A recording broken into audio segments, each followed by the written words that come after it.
Last night, as I stood in my kitchen, like many of you, starting to cook dinner with Sky News on in the background, I watched the early reports of a mass shooting on Sydney's Bondi Beach. And as I suspect, like many of you too, I ran the gauntlet of emotions from horror to sadness to anger. But not disbelief, not shock, because what happened yesterday was utterly foreseeable. And it's been foreseeable ever since terrorists crossed the border from Gaza into Israel, slaughtered men, women, children, babies, with that depravity then celebrated on streets in this country within hours. I'm smiling and I'm happy. I'm elated. It's a day of courage. It's a day of happiness. It's a day of pride. It's a day of victory. Today in Bondi, as the enormity of what happened yesterday hit home, shell-shocked locals stood by the beach in disbelief, huddled together, unable, perhaps unwilling to comprehend the tragedy that had taken place in such an iconic setting. An image of Australia, our brand, known the world over. And as they stood together asking why, how did we get here, the Prime Minister walked to a spot on the famous Bondi Pavilion to lay flowers in tribute to the dead. An image now synonymous with how the public reacts to what they can't understand, what they don't want to understand. But it's not enough to mourn and grieve, important though that is, and it is certainly not what we want or need from our political leaders. Frankly, I am sick of politicians and their plastic-wrapped flowers as our response to crises, when it's their job as our leaders to be so much more than just mourners in chief, so much more than just disaster tourists.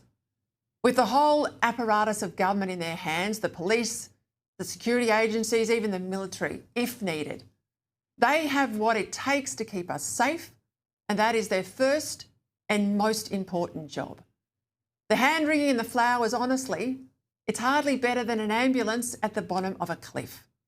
It's our leaders and only our leaders who can harness the laws and the people to act. And where they do not, where they have been slow to act or not acted at all, then they must share responsibility for the dead. As a nation, we got our wake-up call on this hatred over 2 years ago, and because this hatred was allowed to go all but unchecked, it's metastasised into the evil we saw yesterday on the beach at Bondi. A father and son team who treated a Jewish religious celebration as a shooting gallery. Yet another Australian landmark, chosen very deliberately so that the image would go around the world, now associated with savage Jew hatred. Just like the Opera House, Bondi is now disfigured. The Opera House, look at that. That angry mob there just 2 days after October 7, before Israel had even launched any retaliatory response against the Gaza terrorist state. Then the Harbour Bridge, the Sydney Harbour Bridge, 100,000 people marching against Israel, against Jews, with crowds baying for blood.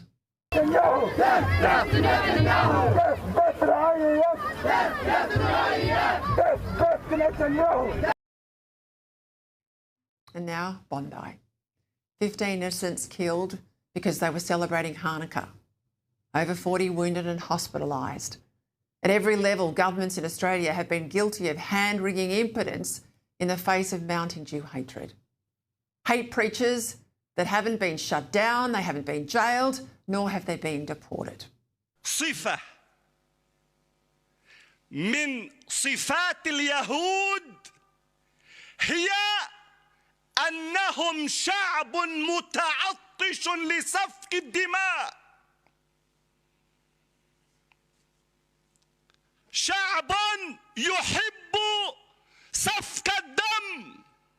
The trees will speak, the stone will speak, and they'll say, "O Muslim, O believer, there is a Yahudi behind me, come and kill him." Jihad is part of our deen and one of the highest pillars of our deen.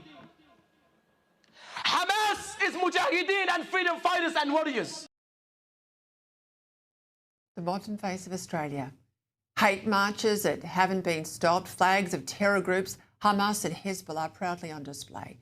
Something that the former Treasurer Josh Frydenberg, talking to my colleague Kieran Gilbert, referred to today.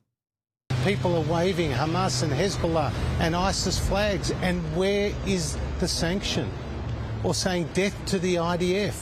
And then when nurses in Australia talk about death to Israelis, we're supposed to be told that this is simply a joke.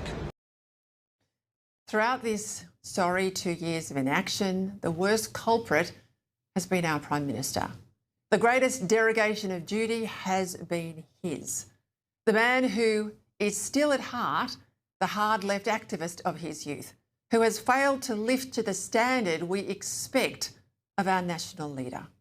It starts with our Prime Minister and it goes down through his ministers and everybody who is in a position of responsibility who has failed in their public duty to protect our citizens. Kieran, I sat in the audience in November 2023 at the Holocaust Museum in the aftermath of October the 7th and heard from our Prime Minister say in his own words that he would not allow anti-Semitism to get a foothold in Australia. What a failure that has been. Until last night, this was the Prime Minister who's often seemed more concerned to criticise Israel than crack down on out-of-control Jew hatred here in Australia. A Prime Minister who positively gloated on the world stage about recognising Palestine while failing to recognise that in doing so, he left Australian Jews feeling vulnerable and abandoned. Right now, Gaza is in the grip of a humanitarian catastrophe, and the Israeli government must accept its share of responsibility. For 2 years, this Prime Minister and his ministers have found it almost impossible to mention anti-Semitism without coupling rampant anti-Semitism with an almost non-existent Islamophobia. He couldn't appoint an envoy into anti-Semitism without also appointing one into Islamophobia. And 5 months on, there's been no adequate response from the government to Gillian Siegel's report. There's been no crackdown on the universities that tolerated anti-Semitic encampments. There's been no stronger laws through the parliament to address anti-Jewish hate speech. The number one job, as I said, of any Prime Minister is to do whatever is needed to keep citizens safe. John Howard knew that when he stood before the mob following Port Arthur, when he took on many of his own supporters, but that's what leadership is about. The Prime Minister, by contrast, this Prime Minister wouldn't know what leadership is. He's got no trouble going to sporting events and concerts, the footy finals and all those overseas trips. He had a week's break off after those UN meetings. He's even had time to get married, but he can't find the time to respond to his anti-Semitism report. It is appalling. Whatever you want to call it, it is not leadership. On national security, Anthony Albanese is wanting. Before he was elected PM, indeed, he had never touched any defence or security portfolio in his 25 years plus in the federal parliament. And it shows. Who can forget that one of his first acts in the job was to throw the federal police chief and the ASIO boss out of the National Security Cabinet room? And doesn't that just say everything about his priorities? And the Jewish community are hurting today. Today, all Australians wrap our arms around them. Look, it's fine and it's good to say let's wrap our arms around our Jewish Australians, but what about just protecting them better? What about doing more to uphold Australian values with which the recent outpourings of anti-Jewish hate are so at odds?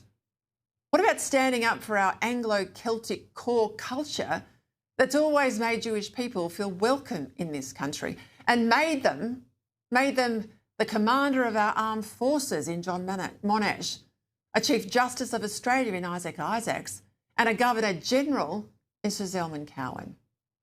This was once a country where we celebrated Jewish Australians. And now it's a place where not only don't they feel safe, but they are also, in fact, not safe. They are not safe. We're on our streets. Their lives are at risk.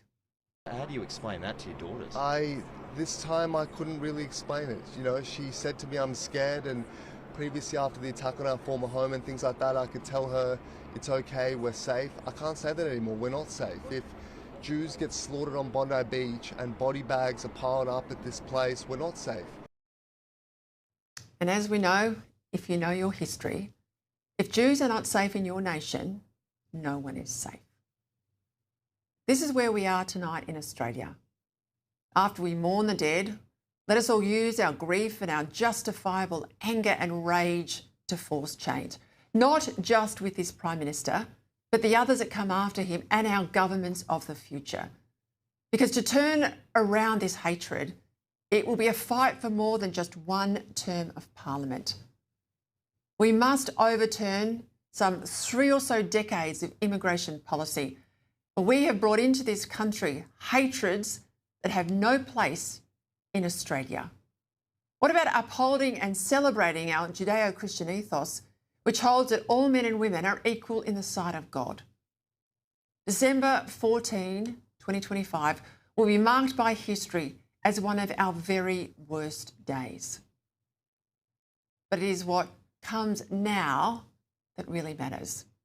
And that is how we, all of us, will be judged in the future.